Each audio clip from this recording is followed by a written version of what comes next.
فوج تحریک انصاف کے ٹھیکیداروں کی ہے؟ تم نے ٹھیکہ لیا ہوا ہے پاکستان کی فوج کا. تمہیں کس نے پاکستان کی فوج کا ترجمان مقرر کر دیا ہے؟ پاکستان کی فوج ہماری ہے.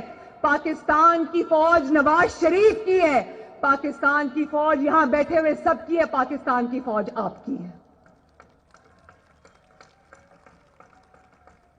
ہاں، نواز شریف نے یہ ضرور کیا کہ اس نے کرداروں اور اداروں کے درمیان ایک واضح لکیر کھینچ دی ہے.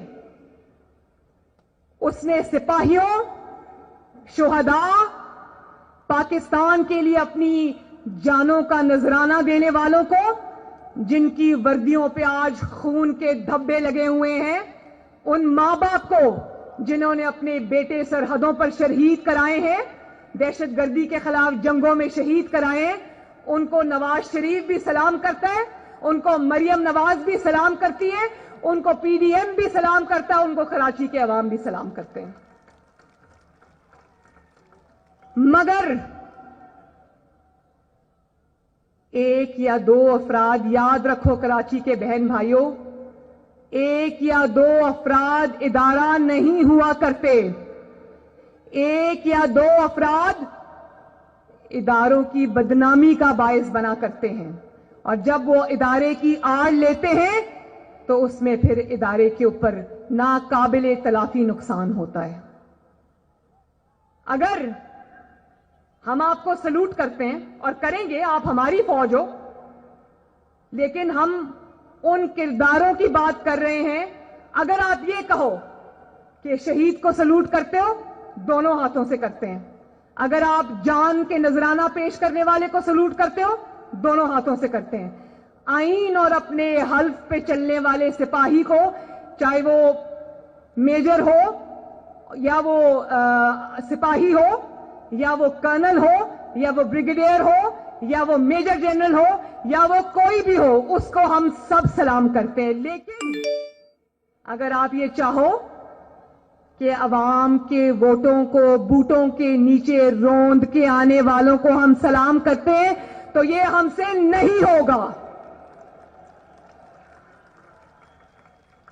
جو حکومتیں بناتا ہے، حکومتیں گراتا ہے، سازشیں کرتا ہے، آپ کے ووٹ کی پرچی کو بوٹوں کے نیچے رونتا ہے، جو آپ کے منتخب نمائندوں کو اقامہ پر اور تنخواہ بیٹے سے نہ لینے پر سازشیں کر کے وزیر اعظم ہاؤس سے باہر نکالتا ہے، جو عدالتوں پر اثر انداز ہوتا ہے. عدالتوں میں ججز کی ویڈیوز جو رکھی ان کو دکھا کے کہتے ہو کہ ہمارے پسند کا فیصلہ دو ورنہ تمہاری خیر نہیں. وہ ہمارا ہیرو نہیں ہے.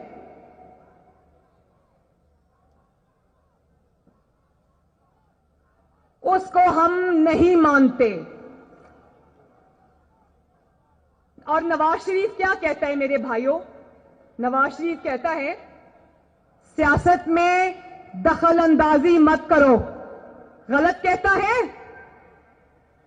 ہاتھ اٹھا کے بتاؤ کیا نواز شریف غلط کہتا ہے کہ سیاست میں دخل اندازی مت کرو؟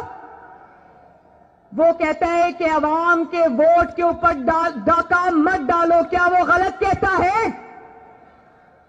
وہ کہتا ہے کہ منتخب کرنے اور گھر بھیجنے کا اختیار پاکستان کی عوام کو، جو اللہ تعالیٰ کی نائب ہے اس دھرتی کے اوپر، صرف اس کو یہ اختیار ہے. یہ اختیار اور کوئی استعمال نہیں کر سکتا. تو کیا وہ غلط کہتا ہے؟ اور وہ کہتا ہے کہ عوامی نمائندوں کی تضحیک مت کرو. وہ کہتا